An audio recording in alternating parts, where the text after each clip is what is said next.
thief, heir, maid, page, knight, seer, mage, sylph, witch, bard, prince, muse and lord. 14 titles given to those who play Spurb. But what do they mean for the players? Or for the game?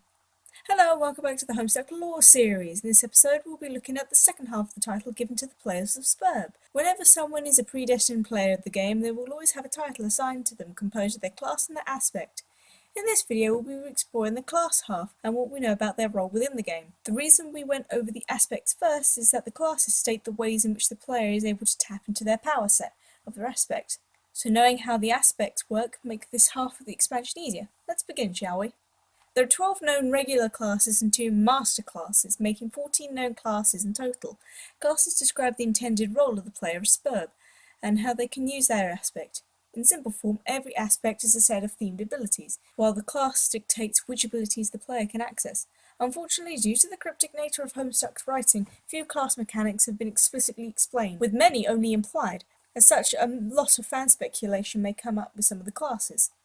All the classes have different gender alignments, with some of the classes tending to be assigned to both females and males. While not all the gender alignments are known, Calliope has stated that there will be an equal number of male-exclusive and female-exclusive classes. So far, 3 male-exclusive classes, the Bard, Prince and Lord, and a single female-exclusive class, the Muse, have been confirmed. Out of the remaining 10 classes, 4 are known to be assigned to both genders, the Knight, the Rogue, the Seer and the Mage, although some of them have been biased towards a certain gender, and the final 6 have only been shown assigned to a single gender but unconfirmed to be gender exclusive: the heir, maid, page, sylph, thief and witch. However, given the unbalanced numbers, it can be safe to assume that, based on the presented characters in these roles, heir and page are male exclusive, whilst thief, maid, sylph and witch are female exclusive.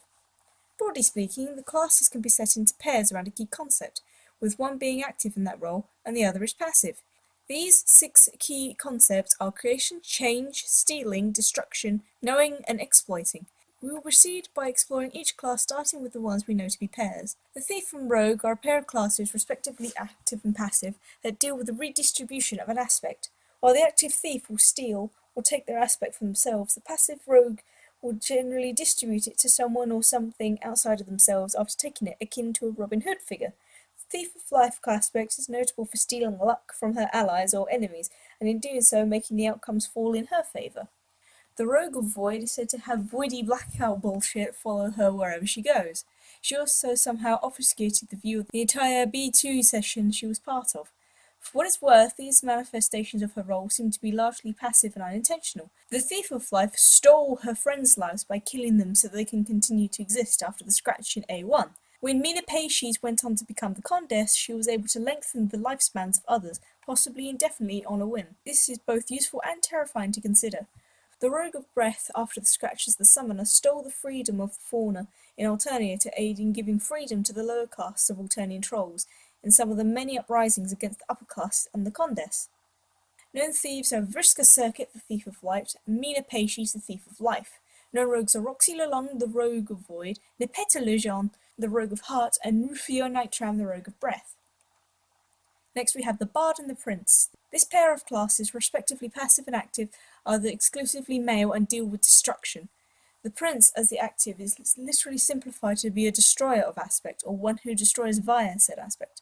Bards are somewhat stranger in that they allow destruction of aspect or invite destruction through their aspect. The Bard is also quite the wild card, unpredictable in nature and thus equally likely to either help or hinder his party, often to great effect.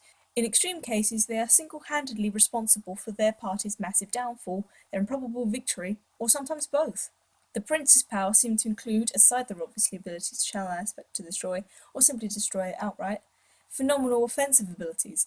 If the pre-scratch version of Dave's bro is indication, Dirk is also an incredibly strong fighter. Princes, it seemed, are devoid of their aspect. Due to the nature of his destroyer class, it stands to reason that they destroy their aspect in themselves. Dirk describes himself as being heartless, and Eridan says that there is no hope left when he wants to join Jack, making him hopeless. Additionally, the Prince of Rage Kurlos is always seen as being completely calm in all situations, meaning he completely lacks rage. The Bard of Rage can enter some sort of berserk mode, causing deep fear in everyone around him and becoming exceptionally strong.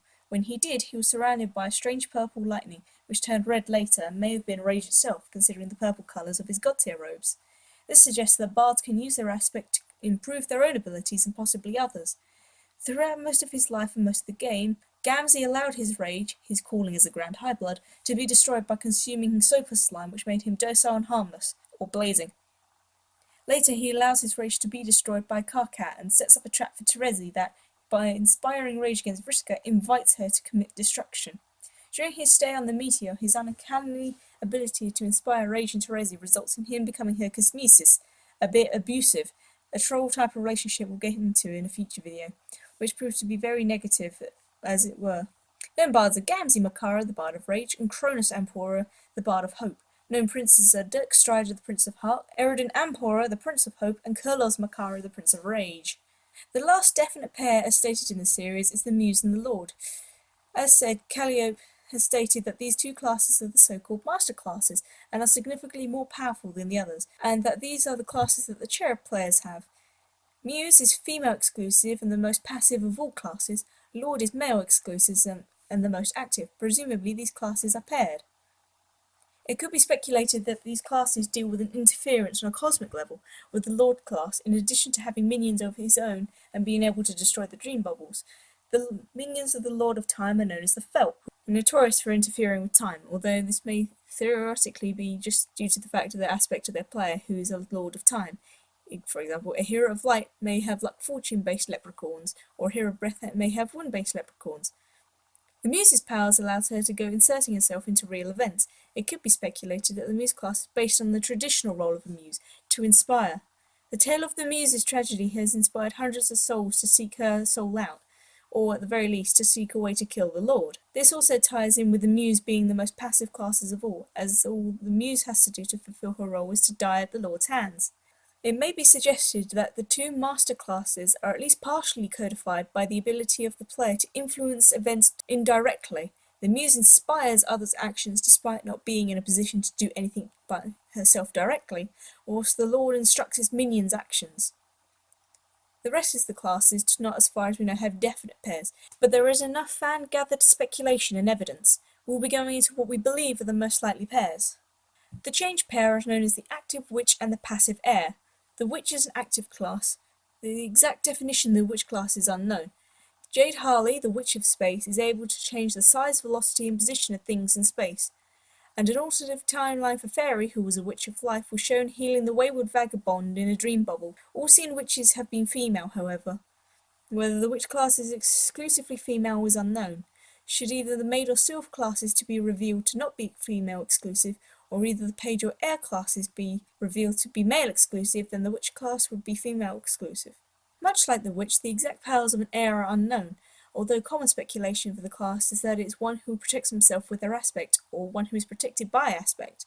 John, the heir of breath, was saved by the breeze twice before he learned to consciously use it, as those seeking him by smell were unable to pick up the source of his scent, as if the breeze was protecting him. He was also saved in a battle with Jack Noir by turning into wisps of wind and reforming behind him. The heir of Void, Equius, as well as his ancestor, was given the ability to not be noticed, which can be seen as an effective form of protection. Mituna Captor was also said to have lost his psychic powers, and possibly part of his sanity, whilst protecting his friends from an imminent disaster. Known witches are Jade Harley, the Witch of Space, Feferi Pesces, the Witch of Life, and Damara Megiddo, the Witch of Time. Known heirs are John Egbert, the heir of Breath, Equius Zahak, the heir of Void, and Mituna Captor, the heir of Doom. Next up, we have what the fans have to know as the exploit pair, Knights and Pages. The Knight is a class assigned to both male and female players. The exact powers of a Knight are unknown, but have been described as warriors that exploit their aspect as a weapon, or just finding the combat applications of them. As such, they are thought to be an active class, as seen from the most prominent knights, the Knight of Time, using his power to alter the game in his party's favour, as well as giving himself an edge in battle, including some examples of looping himself in time to attack from multiple angles at once. The Knight of Blood, meanwhile, binds his team together and uses those bonds to bolster himself and others, making him a surprisingly effective leader, possibly in certain circumstances, an overly effective one. Known knights are Dave Strider, the Knight of Time, Karkat Vantus, the Knight of Blood, and Latula Pyrope, the Knight of Mind. Later in the story, we learn that pages have a lot of untapped potential, and once they find the potential within themselves, they are adept at using it. In Caliborn's conversation with Jake, he reveals that if he realises his powers as a Page of Hope, Jake might become the most powerful enough to defeat him, despite Caliborn being a Lord, one of the aforementioned OP2 master classes. This corroborates the idea that pages are extremely powerful, but only once they realise their personal potential inherent in themselves and their aspect, compared to the knights whose power is pretty front-loaded, and as such their players will often be the front-runners for their party in the early game, but will often not scale up as nearly as much as other classes later in the session. Known pages are Jake English, the Page of Hope, Tavros Nightshine, the Page of Breath, and Horus Sahak, the Page of Void. The knowledge pairing, the Seer and Mage, are respectively passive and active. They are among the most enlightened players of the game, for good or ill. The Seer is a passive class assigned to both male and female players that use extensive knowledge to coordinate their team members. They understand their aspect comprehensively. For example, the Seer of Mind knows all consequences of individual actions, as the Seer of Light knows the most fortuitous path, and whatever happens in it. With these powers, Seers will keep their party from making grave mistakes, as if they had a strategy guide for Spurb imprinted deep in their mind. The Sufferer, the reincarnation of the Seer of Blood, was able to recall his past incarnation. Seers can also hear the mental commands of their exiles louder and clearer than other players, although one of the mages apparently experienced this as well, so maybe it applies to both classes in the knowledge pairing and not just the Seer. Known Seers are Rose Lalonde, the Seer of Light, Terezi Pyrope, the Seer of Mind, and Cancri Vantas, the Seer of Blood. The exact powers of the Mage class are almost entirely unknown, so most of what we have about them is conjuncture, including their positions as an active class. The Mage class is assigned to both males and females. The Mage class is most commonly thought to be an active counterpart to Seer, someone that benefits themselves with knowledge pertaining to aspect and guides them by setting example using knowledge pertaining to their aspect, like how the Mage of Dune actively led the surviving trolls away from their Dune, the destruction of Alternia. Alternatively, a mage may display the absence of their aspect. Despite being known to be a miracle worker when it comes to matchmaking, Mulin's own romantic history ironically is riddled with trouble and heartbreak. Solix is known to evade absolute death, even becoming only half dead. Therefore, a mage may forfeit their aspect to gain knowledge pertaining to their aspect. In addition, mages, like seers, seem to be more directly capable of perceiving their exile's commands.